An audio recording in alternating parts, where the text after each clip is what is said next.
Meus irmãos, nosso segundo sermão em Lucas capítulo 20. A parábola dos lavradores, do verso 9 ao verso 18. Lucas capítulo 20, do verso 9 ao 18. Abra sua Bíblia aí.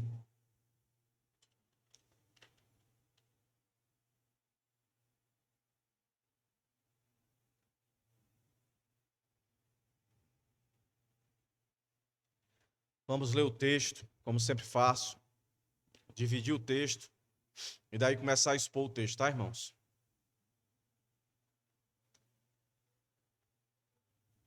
Que alegria e satisfação estar na casa do Senhor. Irmão Johnny disse aqui que nós somos privilegiados, somos mesmos. Sem demagogia, sem arrogância, sem soberba. Agora, nesse momento, centenas de pessoas estão diante de pastores e líderes que dizem ser porta-vozes do Senhor, ou porta-voz, não sei, quando na verdade não são. E o nosso texto de hoje é uma grande crítica do Senhor, uma grande exortação do cuidado que nós temos que ter quando ouvimos a palavra de Deus, se sabemos discernir se de fato é palavra de Deus. Nós tivemos aqui há uns meses atrás um devocional de como estudar a Bíblia. E aí todos os irmãos tiveram sobre si a responsabilidade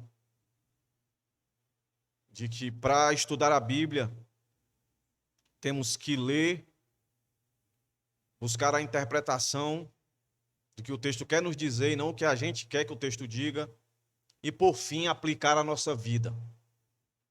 É isso que nos fortalece, é isso que nos torna maduro. Por isso que Paulo glorificou ao Senhor quando ele revelou o grande mistério que estava encoberto por muito tempo, que era a igreja, onde o povo se reúne para amadurecer, para crescer. Mas também a igreja, por mais que alguns ainda queiram acreditar, ou não queiram acreditar, melhor dizendo, que a igreja também é um instrumento de Deus para endurecer corações. Vamos ler o texto, meus irmãos. Jesus passou a contar ao povo esta parábola. Certo homem plantou uma vinha, arrendou-a a viticultores e ausentou-se do país por muito tempo. Viticultores, meus irmãos, perdoe. No tempo oportuno, mandou um servo aos viticultores para que lhe dessem dos frutos da vinha. Os viticultores, porém, espancando-o, mandaram-no embora de mãos vazias. Tornou ainda a mandar outro servo, mas eles, espancando também a este e afrontando-o, mandaram-no embora de mãos vazias. Tornou ainda a mandar o terceiro, mas eles feriram também a este e o expulsaram. Disse o Senhor da vinha: que farei? Mandarei o meu filho amado, talvez o respeitem. Mas, vendo os viticultores, discutiram entre si, dizendo: este é o herdeiro, vinde, matemo-lo, para que a herança seja nossa. Lançando fora da vinha, o mataram. Que lhes fará, pois, o Senhor da vinha? Irá e destruirá esses lavradores e dará a outro a vinha. Ouvindo eles isto, disseram: não seja assim. Mas ele, olhando para eles, disse: então o que é isto que está escrito? A pedra que os edificadores reprovaram foi feito cabeça de esquina. Qualquer que cair sobre esta pedra ficará em pedaços, e aquele sobre quem ela cair será feito em pó. Deus, nós somos carentes de compreensão, de entendimento nesse texto, como qualquer texto da tua palavra. Por isso, tem misericórdia de nós, nós te pedimos. Abre os nossos ouvidos, que o nosso coração esteja disposto a entender, a compreender. E assim entender as nossas responsabilidades, para que possamos viver segundo a tua vontade, Senhor. Que a palavra dessa noite, de fato, possa transformar corações, renovar, exortar, consolar, edificar, salvar. É que eu te peço, Senhor, e te rogo. Perdoa os nossos pecados, nossas falhas. que de fato o que nós fizemos aqui, desde o início, a leitura, as canções, tenham sido cantadas, lidas, de homens e mulheres de corações quebrantados e contritos, que de fato a nossa reunião aqui seja um culto a Ti, Senhor. Que a compreensão de que a nossa vinda aqui seja sempre, Deus, para exaltar, glorificar o Teu nome na beleza da Tua santidade. Que possamos entender que o culto que fazemos não é para nós, mas para Ti, segundo o que a Tua palavra prescreve para cada um de nós. Que seja motivo de alegria, de prazer, de contentamento, independente das situações em que estejamos passando, porque a Tua palavra tem nos ensinado aqui, na Igreja Bíblica Monte Sião, nestes dias, que sofrimento sempre estará ao redor de nós, mas a Tua palavra já deixou a promessa que deveríamos estar felizes e alegres, porque Tu já venceu, que basta a nós confiarmos em Ti, Pai. Então, em nome de Jesus, sê conosco agora, que estejamos atentos, Senhor, que a Tua palavra vai nos ensinar nessa noite. Em nome de Jesus, amém. Amém. Meus irmãos, eu vou dividir o texto em duas partes, tá? Se você prestou atenção na leitura do texto aqui, já percebe pela parábola que há aí rejeição, né? Então é isso. Do verso 9 ao 15, certeza da rejeição. Rejeição a quem? A Jesus, né? Certeza da rejeição. Do verso 16 e 18, também tem a certeza da punição. Sobre quem? Sobre aqueles que rejeitam Cristo. Nesse texto aqui, mais uma vez, vai ficar explícito o amor de Deus e a justiça de Deus. O amor de Deus vestido de compaixão, de misericórdia.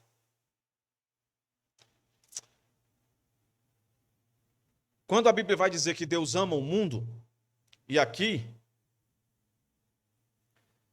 toda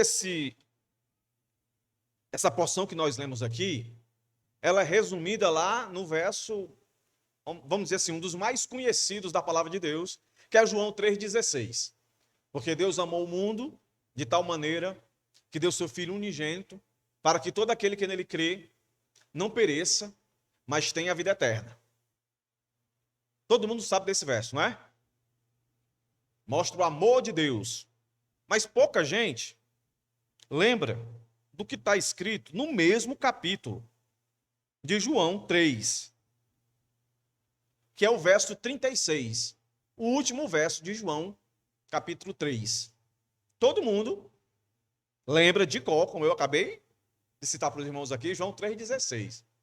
Mas o João 3,36, o que é que diz? Todo aquele que crê no Filho tem a vida eterna, mas todo aquele que rejeita o Filho não verá a vida, pois sobre ele permanece a ira de Deus. Então veja, esse versículo aqui é a junção do 3,16 e, vamos dizer assim, o resumo fiel do texto de hoje, que nós acabamos de ler. Porque Deus amou o mundo de tal maneira que deu seu Filho. O nosso texto aqui, a ideia de dar o Filho, que foi rejeitado. Do verso 16 ao 18, vem a ira de Deus sobre aqueles que não creram, ou seja, rejeitaram o Filho. E por que eles rejeitaram? Porque o coração deles havia ou estava sendo endurecido cada vez mais. E o que é que estava sobre a cabeça deles? Segundo João 3,36, a ira de Deus. Aí perceba que a primeira parte da parábola, ela fala no presente. A punição, ela fica apontando para o futuro. E aí nós entramos, que é esse futuro que nós esperamos. Jesus voltará. Isso é sinal que a paciência dele acabou. E quando ele voltar, não tem mais conversa, não tem mais diálogo, ele vem para punir. E o nosso último verso, nosso texto aqui, verso 18, ele vai citar Isaías. Vai citar também Salmo 118. Especificamente Salmo 118. E Isaías parafraseado. É o Senhor citando as Escrituras para esse povo que está aqui. E também, do verso 9 ao 18, é a história.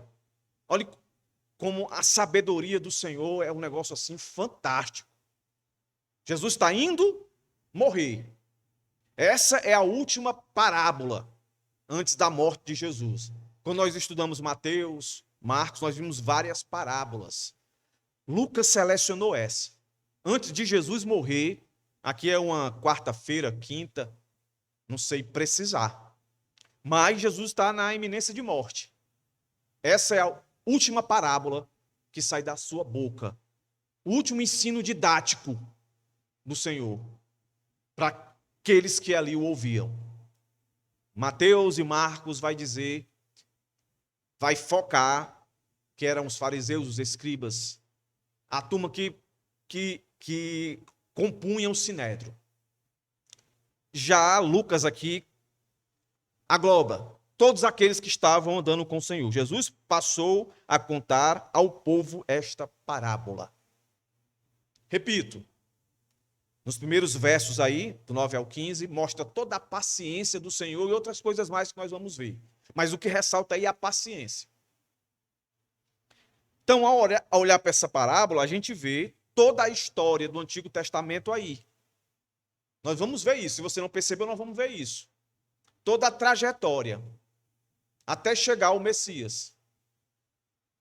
Essa pequena parábola aqui é um resumo fidedigno de toda a história teológica do povo de Deus. E faz sentido isso. Porque quem é que estava antes indagando o Senhor? Os sinédrios, os anciãos, os escribas, os fariseus, perguntando com que autoridade Jesus fazia e dizia aquelas coisas.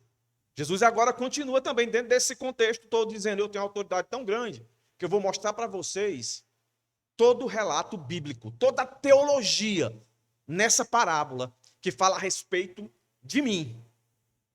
De mim. Aí preste atenção, se isso não é mais uma oportunidade para que esses que aqui estão se rendessem a Cristo. Mas não é isso que vai acontecer. Então, qual é a ênfase aí? É mostrar o quanto o Senhor é paciente. Mas o texto vai terminar mostrando que a paciência vai acabar. Vai acabar. Então, vamos lá, meus irmãos. Certeza da rejeição. Quando o Senhor começa a falar o que está escrito aqui, no verso 9, certo homem plantou uma vinha, arrendou a viticultores, que é agricultores, e ausentou-se do país por muito tempo. Quando o Senhor está citando isso daqui, com certeza todos esses que estão ouvindo estão lembrando de Isaías 5, verso 1, 2, que vai dizer o seguinte: agora cantarei ao meu amado o cântico do meu amado a respeito da sua vinha. O meu amado teve uma vinha no outeiro fertilíssimo. Sachou-a, limpou-a das pedras e a plantou de vides escolhidas. Edificou no meio dela uma torre e também abriu um lagar. Ele esperava que desse uvas boas, mas deu uvas bravas. Se você ler Mateus, o mesmo episódio, vai estar quase idêntico aqui. Então, quando essa turma escuta isso daí, eles associam. E quando eles escutam todo o resto, que vai falar dos agricultores, que vai falar dos servos que são enviados pelo Senhor, dono da vinha, que nós começamos por ele, o certo homem. O desejo do Senhor nada mais é para que eles façam os links. Quem é o homem dono da vinha? Aí eles lembram, e tem que lembrar, e certamente lembraram de Isaías 5, de 1 a 2, é Deus. O homem aqui que o Senhor está falando é Deus. Jesus aí está falando aí, quando ele conta essa parábola, ele está dizendo que esse homem aí é Deus. E os avicultores, ou os agricultores, viticultores, são os líderes.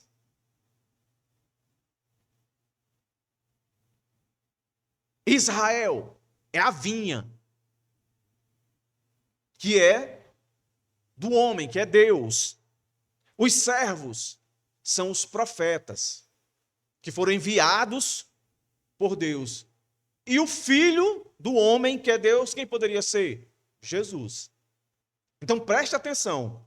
Jesus está pregando para essa multidão, onde estão, quando você lê Mateus e Marcos, estão ali os escribas, os fariseus, os anciãos, que eram os tutores da lei.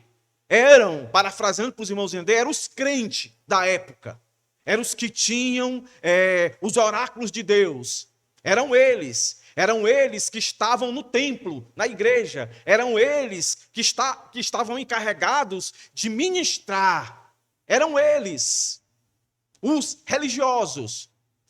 Então, o Senhor quer alcançá-los, o Senhor quer tocá-los. Mas a gente vai perceber que isso não vai acontecer. E mais uma vez eu insisto, não existe universalismo. No final todo mundo vai ser salvo, isso não existe, nunca existiu e nunca vai existir. O ponto é, o Senhor é misericordioso. Agora eu não sei quem serão os alcançados. A única coisa que eu sei é que o Senhor está aqui hoje, como esteve nesse tempo, querendo salvar. E se você se reconhece como salvo, Ele quer que você o torne, de fato, o Senhor da sua vida, não só o seu Salvador, e o obedeça. É isso que Ele quer. Então, quando o Senhor começa a dizer essa parábola, Ele quer chamar a atenção. Ele está citando a escritura deles da época. Isaías 5 e 7. Diz assim: porque a vinha do Senhor dos Exércitos é a casa de Israel.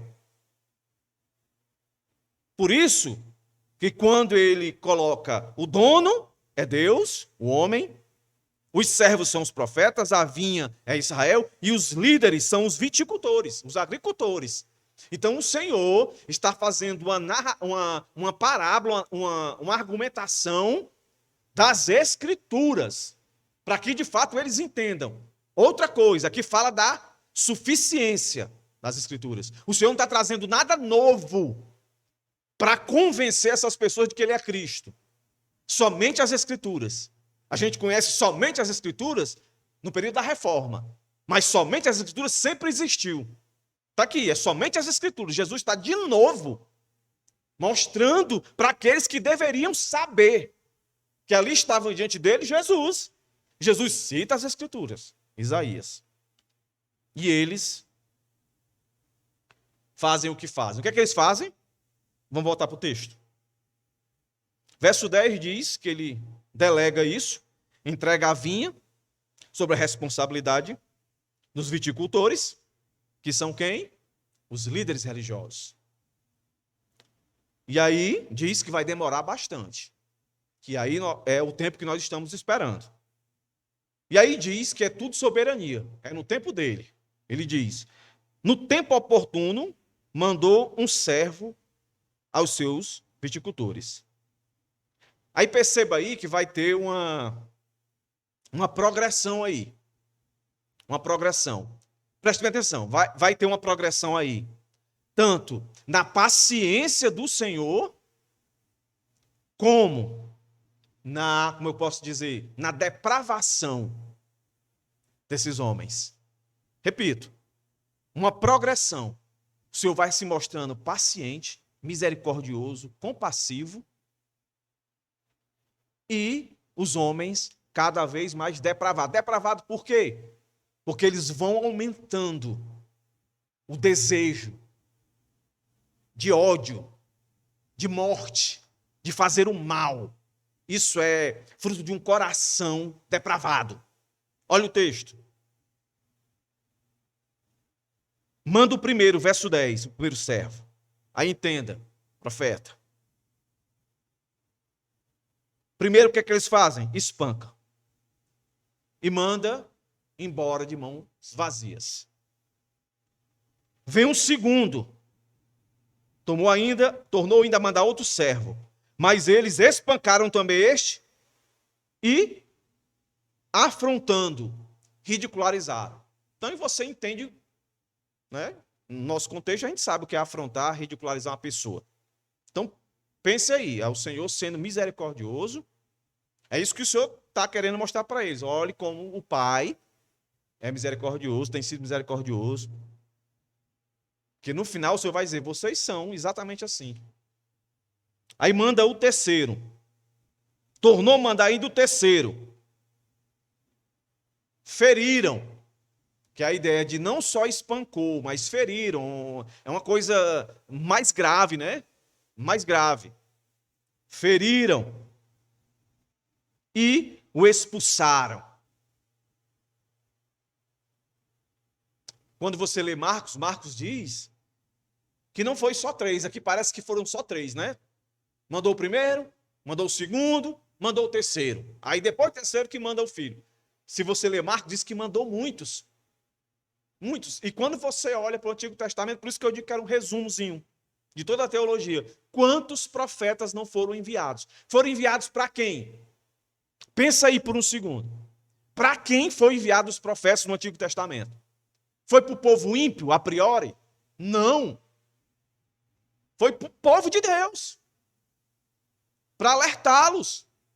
Para que eles olhassem para si. Será que de fato eu creio nesse Deus? Será que eu creio nesse Deus? Será que eu confio nele de fato? A gente às vezes não percebe isso. Quando nós vamos para o Novo Testamento, está aqui diante de nós. E quando nós vamos ler o maior escritor do Novo Testamento, que é Paulo, Paulo está escrevendo para quem? As exortações de Paulo é para quem? É sempre para os cristãos. É sempre para os cristãos. Por isso que quando nós falamos sobre a volta de Jesus, nos sermões escatológicos, lá de Mateus capítulo 24, a ideia é sempre do Senhor julgando dentro de um contexto de igreja. E não num contexto assim de mundo. E aqui mais uma vez, quantos profetas o Senhor mandou? Os mais conhecidos, Isaías, Jeremias, Amós, Obadias, Malaquias. Quantos? Elias. Então, só alguns aqui que vai se comparar com o nosso texto aqui. Por exemplo, Elias foi odiado pela rainha e teve que fugir para não morrer. Foi perseguido. Jeremias foi ridicularizado, rejeitado, foi jogado dentro de um buraco. Por isso que tem aquele Lamentações, né? Que ele diz, reclama. Zacarias foi assassinado no recinto do templo. Segunda Crônicas vai dizer isso. No Novo Testamento, João Batista foi degolado, o último profeta, vamos dizer assim. E depois, Atos vai falar de Estevão, que foi o primeiro mártir, vamos dizer assim, da era da igreja, né, instituída, né, vamos dizer assim. Foi o primeiro a morrer. E todos foram profetas. E todos estavam trazendo a mensagem de arrependimento. E essa mensagem de arrependimento é crer em Cristo Jesus. Não tem como o indivíduo se arrepender se não for crendo em Cristo. Aí a minha pergunta é: mudou o evangelho? Não é para ser assim, não? E o que é que a gente vê hoje? Jesus de fato é apresentado como Messias, como Salvador. Salvador de quê e de quem? É Salvador das dívidas? É Salvador das doenças? É Salvador da miséria? É Salvador das oportunidades ruins? É Salvador da ira de Deus.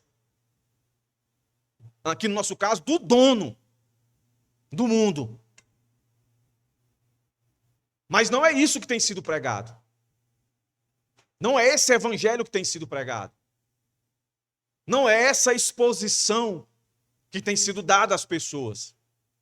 Tem se falado de outro Cristo. Por isso que Paulo, quando escreve aos Gálatas, disse, eu fico admirado. Paulo está escrevendo para quem? Para a igreja. Eu fico admirado que tão rápido, tão depressa, vocês saiam para outro evangelho. Nunca foi fácil servir a Cristo. Nunca foi fácil pregar o Cristo. Nunca foi. Então Marcos, ele coloca que foi muita oportunidade, e aqui eu estou mostrando para os irmãos que de fato o Antigo Testamento mostra quanta oportunidade o Senhor deu. O que foi que aconteceu com o povo? Perdeu muitas batalhas, depois foi exilado, passou 70 anos no cativeiro. Aí agora, o cativeiro prometido não é mais aqui na terra. E não é mais por um tempo definido. O cativeiro agora é eterno, que é o inferno, para aqueles que não se arrependerem. Volta para o nosso texto. Segundo Lucas, depois do terceiro envio, aí surge um pensamento.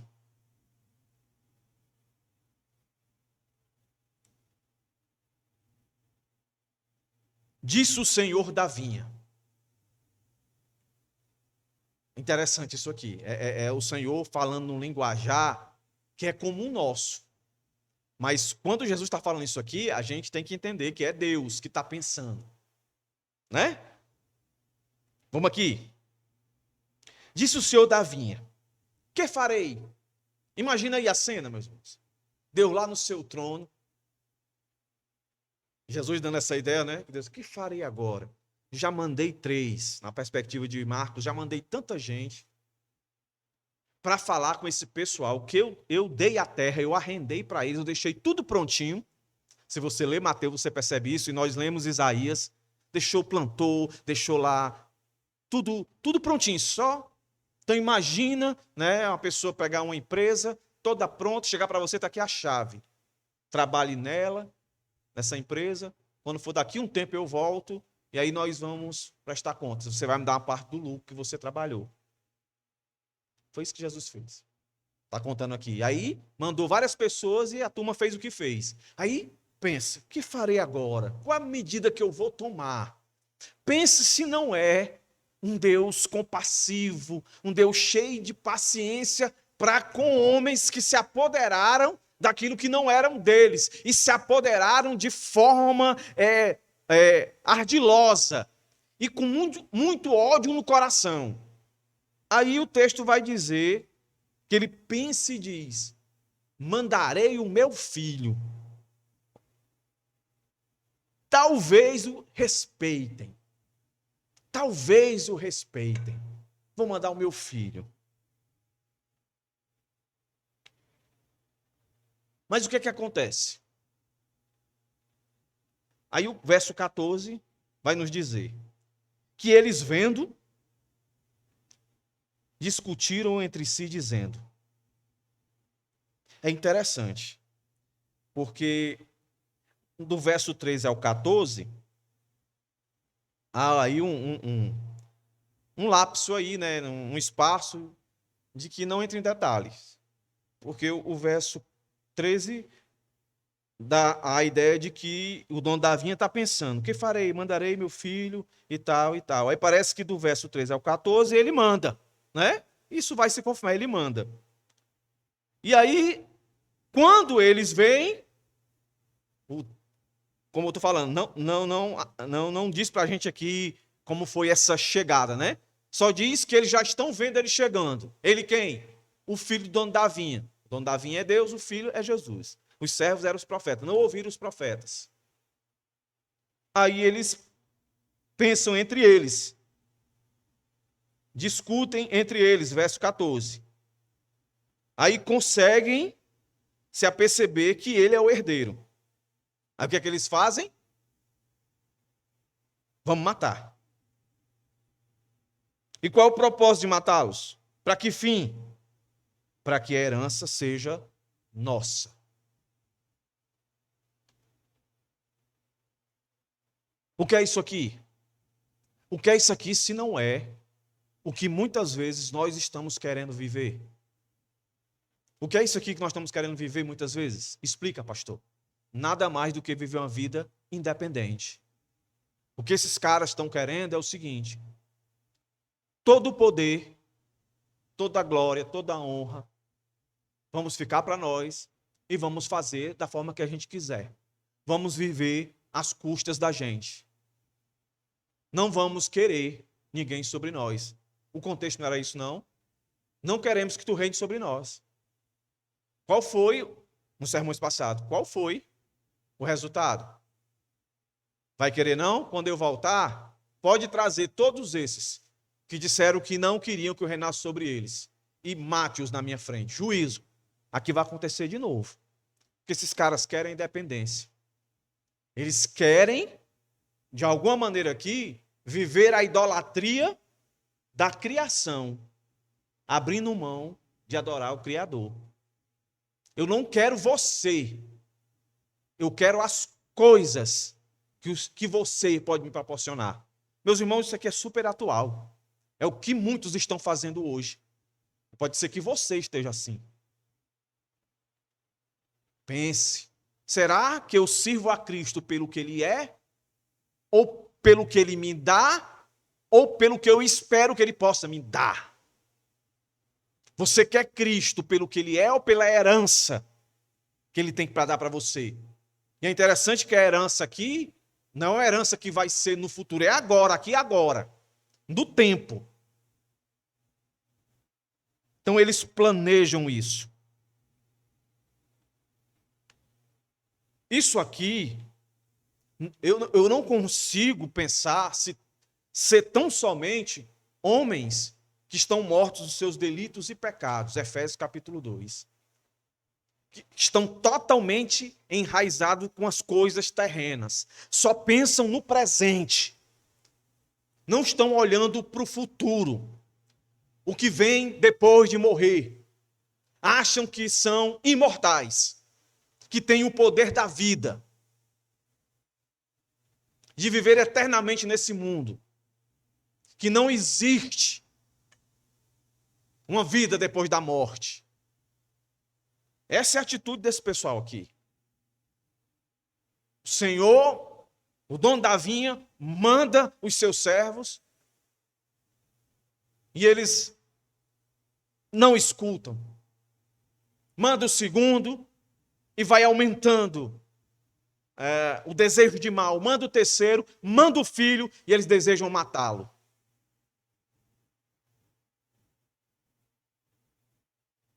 O verso 15 vai dizer, e mostra o que eu estou querendo dizer aqui, total dependência de si mesmo. Não quer nenhum tipo de relacionamento com o dono da vinha, com Deus, com o seu representante, com o seu filho, ao ponto de fazer o quê? Lançando fora da vinha, o mataram. Não quero você na minha vida. Eu só quero aquilo que você pode me proporcionar. E isso aqui também parece muito o que acontece na vida de muitos crentes. Então, com muita dificuldade, são duas coisas que acontecem. O indivíduo crê em Cristo, aí vem um período muito difícil, que muitos o abandonam. Não, depois que eu passei a ser crente, o negócio ficou difícil para mim. Vou mais para a igreja, não. Muitos caem nessa. Outros conseguem vencer essa etapa. O que é uma etapa? Aí começa, pela graça e a misericórdia de Deus, né? Porque o Deus é um Deus da prosperidade financeira também, não é? A gente não precisa correr atrás. O Senhor, Ele tem seus propósitos. E nós somos aqui, Igreja Bíblica Monte Sião, nós somos evidências disso. Nós não somos uma igreja de prosperidade. Muitos irmãos aqui, de 5, 6 anos para cá, têm prosperado. Inclusive o pastor. Mas muitos, quando prosperam, também abandonam o Senhor. Acham que a sua prosperidade é o seu Deus. E aí argumentam. Não tenho tempo. Não tenho tempo para ler a Bíblia. Não tenho tempo para ir na casa do irmão. Não tenho tempo para receber ninguém na minha casa. Não tenho tempo de ir à igreja. Porque o tempo está ocupado com o trabalho que está gerando bênçãos financeiras, bênçãos de prazer, né? Viagens e tantos mais. É o que esses caras aconteceram com eles também. Prosperou. A vinha prosperou. Tanto que o dono da vinha estava mandando os seus servos para pegar parte do lucro, que era de direito deles. Mas eles ficaram tão gananciosos que não queriam só a parte dele, queriam a parte do dono. E ficaram mais gananciosos quando o dono mandou o filho. E não conseguiram perceber o privilégio. Agora eu quero é tudo. E aí vem a pergunta que vai adentrar, meus irmãos, a certeza da punição. Qual é a pergunta? Finalzinho do verso 15. Que lhes fará, pois, o Senhor da vinha? Ei! Mas até aqui, o que é que a gente aprende?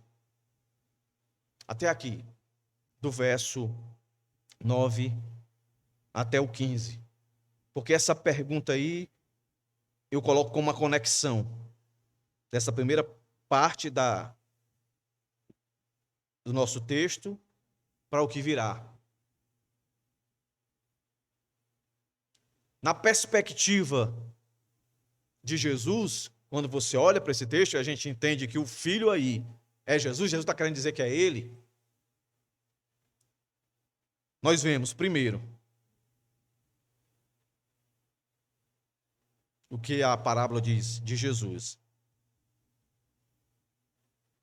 Que Jesus tinha certeza do que ia acontecer com ele. Ele sabia que ia ser rejeitado.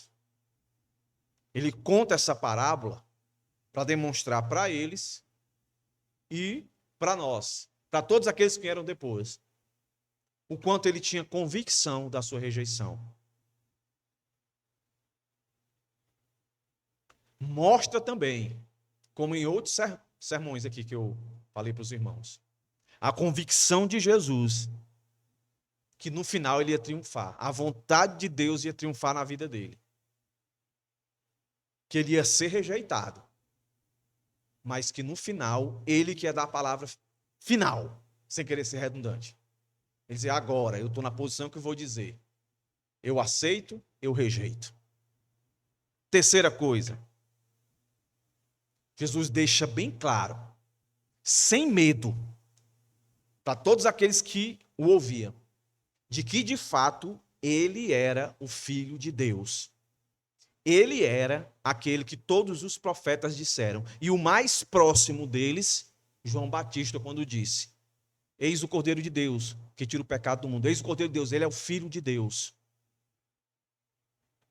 Quando João Batista levou Jesus para ser batizado, desceu aquela ave e veio uma voz dizendo, este é meu Filho amado, em quem me comprazo. Então Jesus está indo morrer, está dentro de uma semana onde tem uma festa, onde todo o poder religioso está ali, uma representação do poder romano está ali, e Jesus não tem medo de reafirmar que ele é o Filho de Deus. Eu estou contando essa parábola para vocês entenderem. Eu sou o Filho de Deus, vocês querendo crer ou não.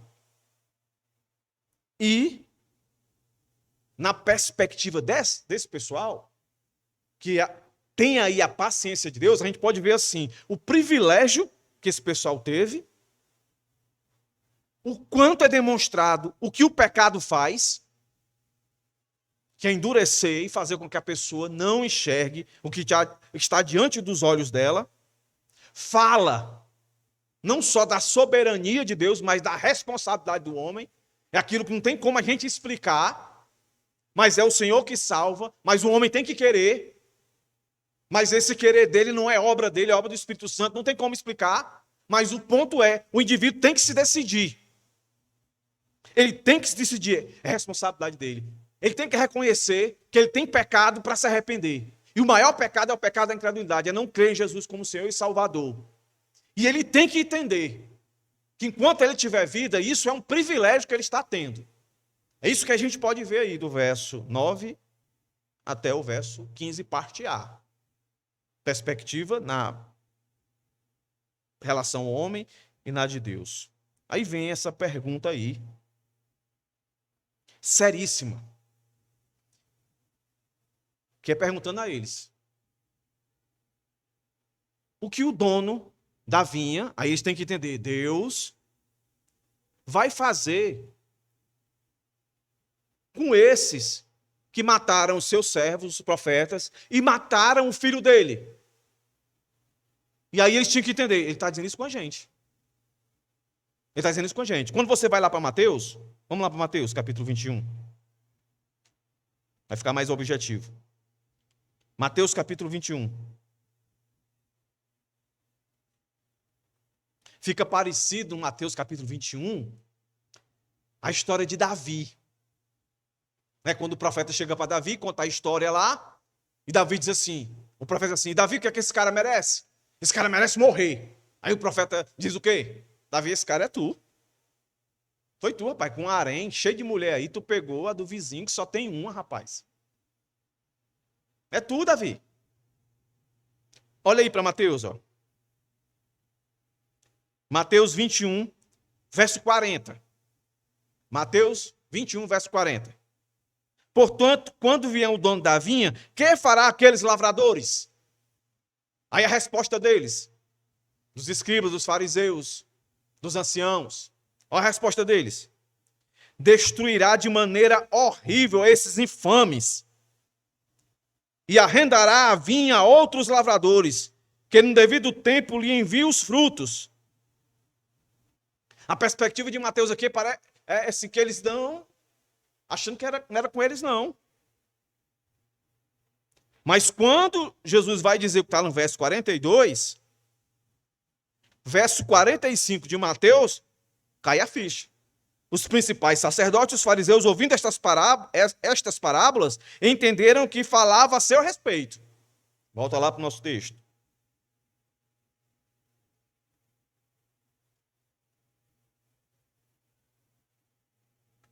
No verso 16 do nosso texto, a ideia aqui é de que Jesus está respondendo o que Mateus colocou lá, como eles respondendo. Irá, verso 16 do nosso texto de Lucas, irá e destruirá esses lavradores e dará outros à vinha. A vinha, a gente entendeu que era Israel. Quando você lê Mateus, a ideia também é de que era o reino de Deus. O reino de Deus é o seu povo também. Vai dar a outros. Aí a ideia de abrir para os gentios. Não que fosse um segundo plano. A gente lê Romanos, capítulo 9, 10, 11, a gente entende. E quando nós lemos também os evangelhos, não é um plano B, porque eles não quiseram, agora eu vou dar para os gentios. Não, já estava, era um plano só, certo? Mas aqui, em outros locais, a ideia é sempre de privilégio, que os judeus, o povo de Israel, foi o povo escolhido de Deus, no meio de uma nação toda pecadora, certo? Quando você vai estudar a história de Israel, Israel não surge do nada, não. A perspectiva bíblica é primeiro o povo hebreu preso lá no Egito, lá no Egito. Mas para chegar lá, meus irmãos, começou com Abraão, e Abraão, quando surge, já existe entre 2 e 4 mil anos. Já existia muito povo. Quando o Senhor, lá do seu trono, escolhe Abraão, dali começar uma nação, que antes é o povo hebreu, que se transforma na nação de Israel. Povo privilegiado. Volta para o nosso texto aí. E aí, verso 16, eles dizem assim: não seja assim. Não seja assim como? Que o Senhor não destrua. Está aqui. Isso aqui era um texto bom para muitos que pregam esse evangelho aí. Gostoso, legal de ouvir, de segunda, terceira chance, de que Jesus te ama, e você pode fazer o que você quiser, você pode afrontar, você pode confrontar, você pode se maldizer, você pode descrer, que ele sempre vai dar chance para você. Podia ter colocado aqui. Olha aí, ó. Quando eles dizem isso. Ouvindo eles isto, disseram, não seja assim. Ah, vamos dar uma chance para eles. Vamos dar uma chance para eles. Não, não é isso. Não é isso que Jesus faz. Lembra os irmãos mais uma vez, aqui é Jesus pregando o evangelho, tá, irmãos? Aqui é Jesus pregando o evangelho. Ele fazendo o que foi proposto para ele fazer. O que que ele vai dizer? Jesus. Mas ele, olhando para eles, disse, escritura de novo, Salmo. Salmo 118. Olha aí, ó. Ele já citou Isaías, agora Salmo. Escritura, somente, Jesus não tira nada da manga, assim, algo novo. Jesus não muda a voz, estou recebendo um negócio aqui, uma revelação, não. Escritura. Jesus vai citar Salmo 18. Vai dizer o quê? Então, o que é isso que está escrito? Vocês sabem o que é que está escrito. Vou lembrar vocês. A pedra que os edificadores rejeitaram foi feito cabeça de esquina? Foi ou não foi? Vamos lá para Salmo, para a gente entender como é interessante aqui a colocação do Senhor Jesus, como ele foi cirúrgico ao fazer isso. Salmo 118.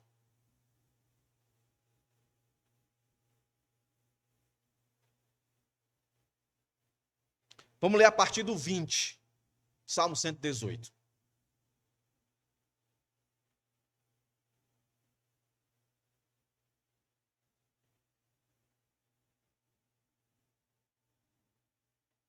Olha o que aqui diz. Esta é a porta do Senhor pela qual os justos entrarão. Render-te-ei graças, pois me ouviste e me salvaste. A pedra que os edificadores rejeitaram tornou-se a pedra angular. Aí é o que o Senhor está citando.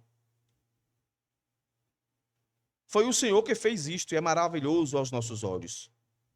Este é o dia que o Senhor fez. Regozijemos e alegremos nele.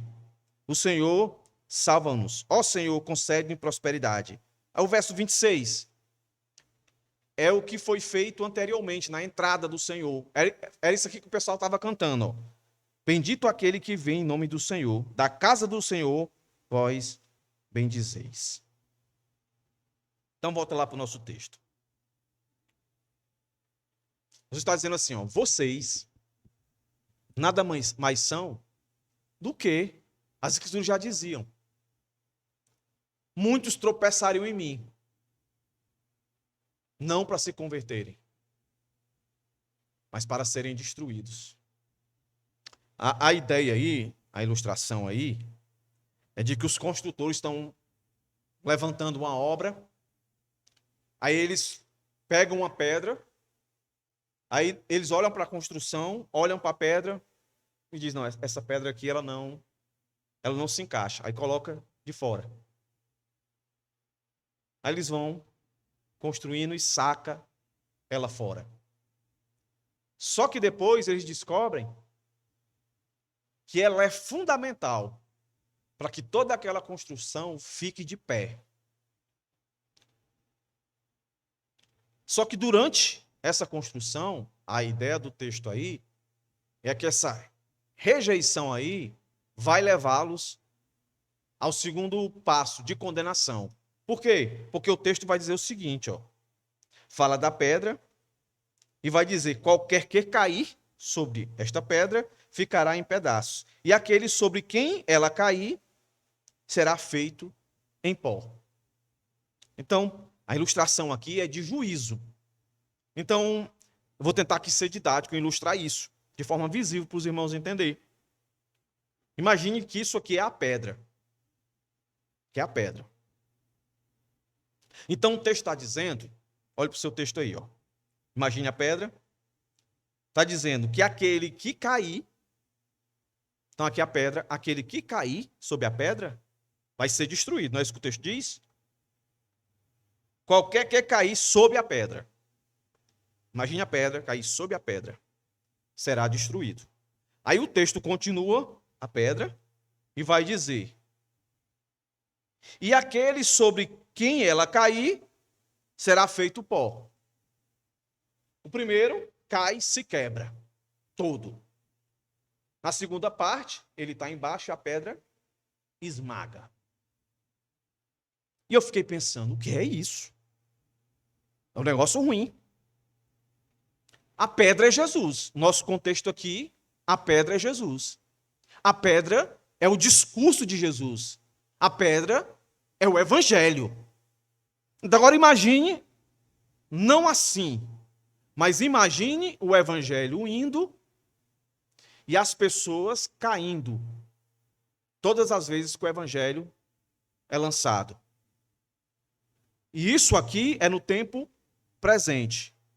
Quando o evangelho, no futuro, vier, ele não vai vir mais para quebrar. Ele vai vir para trazer a palavra final e é de destruição total. É apartai-vos de mim, maldito. Então o que o Senhor está dizendo para eles é o seguinte: não tem mais segunda chance. Eu estou indo morrer. E se vocês continuarem com o coração endurecido, incrédulo, não tem outro caminho. Todas as vezes que o evangelho vier para vocês, o efeito que ele fará é destruir vocês. E essa destruição se completará quando de fato eu vier. Olha para o texto aí, ó. Qualquer que cair sobre esta pedra ficará em pedaços. Aquele sobre quem esta pedra cair será feito em pó. O verso 19, que vai fazer parte do outro sermão, vai dizer: e os principais sacerdotes e os escribas procuravam lançar mão dele naquela mesma hora, porque entenderam que contra eles dissera esta parábola. Mas temeram o povo. Eles perceberam que era uma sentença de juízo, não naquela hora para eles, mas para o futuro, mas em vez de levá-los ao arrependimento, levou ao endurecimento. Então aqui se confirma de que eles bateram nessa pedra e foram destruídos. E aí eu já parto para aplicação, meus irmãos. A Bíblia vai dizer, em 1 Pedro 4,17, eu quero que você abra a sua Bíblia nele aí. 1 Pedro 4,17.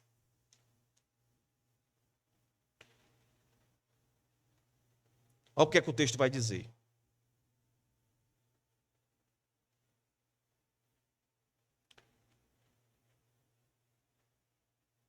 O julgamento já começou. Agora vai vir um julgamento final. O julgamento que começou é todas as vezes que o evangelho é pregado. Que a pedra é colocada diante das pessoas. Ou elas creem, ou elas são quebradas. E lembra que eu disse? Toda a Escritura, ela foi sempre direcionada para os cristãos. O Novo Testamento é dirigido para os cristãos. Para que a gente se entenda de fato se somos cristãos ou se somos só cristãos nominais. Temos um nome, mas não somos. Olha o que é que o verso de 1 Pedro vai dizer para a gente, verso 17. Pois já é tempo que comece o julgamento pela casa de Deus. E se primeiro começar por nós, qual será o fim daqueles que são desobedientes ao evangelho de Deus? Então, aqui no nosso texto, o Senhor está falando com aqueles que eram da casa. Os escribas, os fariseus, os sacerdotes, os anciãos. Olha o que é que o texto aí está dizendo. Agora, de forma bem aplicativa. Como é que se tropeça nessa pedra? Como é que se tropeça? Então, vai lá. Quando eu digo tropeça nessa pedra, eu estou dizendo tropeça em Jesus, tropeça no Evangelho. Como é? É quando, escute bem, a teologia, o ensino, a verdade, a pregação não se encaixa no que eu penso, no que eu quero. Essa pedra, esse evangelho, esse ensino, essa teologia não se encaixa. Não, eu não acredito nesse negócio de dizer que crente sofre. Não, crente não sofre. Crente é filho do rei. Crente não é para ser pobre, crente é para ser rico. Não, mas a Bíblia diz que que a maior riqueza do crente não é os bens financeiros, mas é o próprio Cristo. Não, essa teologia eu não aceito. Não, essa pedra não se encaixa. Não se encaixa. É assim. Esse ensinamento não bate com o meu. Então, não quero isso. Eu vou procurar um ensinamento que se encaixe.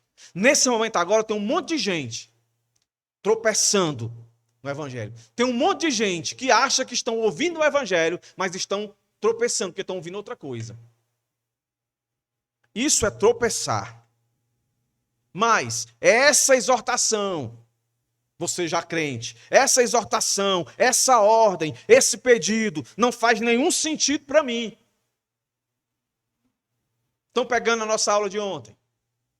Não, eu não tenho que me abrir para ninguém, contar os meus problemas para ninguém. Ninguém tem que saber dos meus problemas. Eu não quero que ninguém ore por mim. Não, mas a Bíblia diz que tem que ser assim.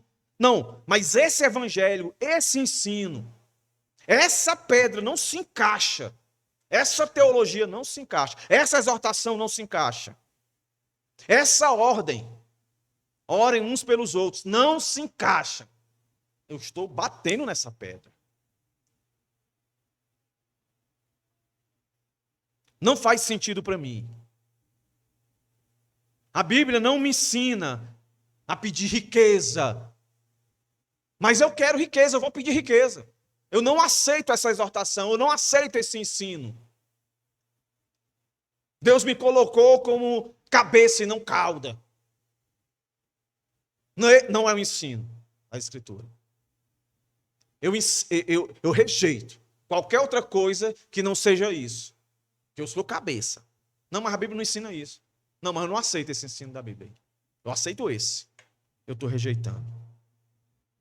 Eu estou tropeçando. Ainda há tempo de se arrepender. E, feito pó, é juízo, condenação, perdição, inferno, sem mais chance. Acabou.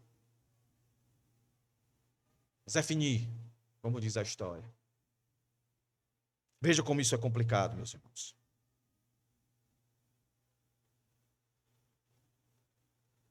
Para encerrar, meus irmãos, isso diz muito para nós aqui. Como eu já disse, que a paciência de Deus tem limite, ela se esgota. Ele é longânimo, mas tudo tem limite. Todas as virtudes que nós temos, todo padrão de moralidade que nós temos, vem do Senhor. Então, se a nossa paciência acaba, a dele também. E quando eu rejeito a teologia bíblica, o ensino bíblico, a verdade bíblica, a pregação bíblica, quando eu rejeito a exortação, a ordem, o pedido, eu nada mais, nada menos estou dizendo que a Bíblia não é suficiente, que a Bíblia não é inerrante, que a Bíblia não é infalível. E nós vimos no nosso texto exatamente o contrário, que a Bíblia é suficiente, porque o Senhor, argumentando, ele usou as Escrituras, ou seja, ele não tirou de outro local, e nós temos muito mais luz, porque a Escritura naquela época não é a que nós temos hoje, só era o Antigo Testamento, os Salmos, os Profetas, o Pentateuco. Hoje nós temos todo o Novo Testamento. O Senhor mostrou que a Bíblia que ele usava na época, que eu acabei de dizer, era não só suficiente, mas era inerrante, não continha erros. Então, quando o Senhor Jesus está dizendo uma coisa, não contém erro. Isso quer dizer, é inerrante. E quando diz que é infalível, é que ela não comete erros. Ela tem poder para fazer aquilo que ela diz que vai fazer. Então, não é um erro quando o Senhor diz assim: qualquer que cair sobre essa pedra, ficará em pedaços. Aqui não tem equívocos. Isso aqui é certo. Como eu apliquei. aqueles que rejeitam o ensino, a pregação, estão dizendo, eu não me encaixo com essa pedra. Começa a ser destruído aqui, para que no futuro seja de uma vez por todas destruído. Porque não existe maior destruição, meu irmão, do que você achar que está ouvindo o evangelho correto e verdadeiro e parecer que está dando tudo certo, e quando chegar no final, naquele que vai ter a palavra final e vai de fato dizer quem ele quer e quem ele não quer, e você ouvir, está rejeitado. Aí vai cair a ficha, aí você vai perceber o quanto você viveu uma vida destruída. Meus irmãos, não deixemos o mundo nos enganar, por mais que seja prazeroso. Quando você estiver vivendo momentos bons e prazerosos nesse mundo caído, é para você lembrar como será quando Jesus restaurar tudo isso. E não se apaixonar por ele aqui ao ponto de rejeitar o Messias. De repente, você está fazendo o que esses homens fizeram. O Senhor está falando com você. Pela pregação de domingo, pela quarta-feira, pelo sábado. E você não valoriza. E você contra-argumenta. E você continua vivendo a sua vida miseravelmente, sem depender do Senhor. E querendo contra-argumentar, dizendo, não se encaixa com a minha teologia, não se encaixa com o que eu acredito. Esse ensino não me vem ao coração, não tenho isso como verdade. Está aí. O Senhor está falando e falou para aqueles que se colocavam como os crentes da época. Então o Senhor está falando para nós aqui hoje. Como é que está a sua vida? Qual é o fruto que o Senhor estava querendo deles aqui? Qual era o fruto que o Senhor estava querendo deles aqui? Literalmente, era o fruto da vinha. Espiritualmente, era que eles que eram detentores do evangelho, estivessem pregando. O Cristo estava diante deles. Mas se eles não acreditavam naquele Cristo, eles rejeitaram aquele Cristo justamente por isso. Porque o ensino, a pregação, a verdade, as exortações não faziam sentido para eles. Por isso que em outras ocasiões o Senhor diz assim, vocês nem entram e nem deixam os outros entrarem. Miseráveis, filhos do diabo. É isso que o Senhor dizia para eles. Então a sua vinda à igreja não é a priori, para que você viva uma vida melhor aqui nesse mundo, não.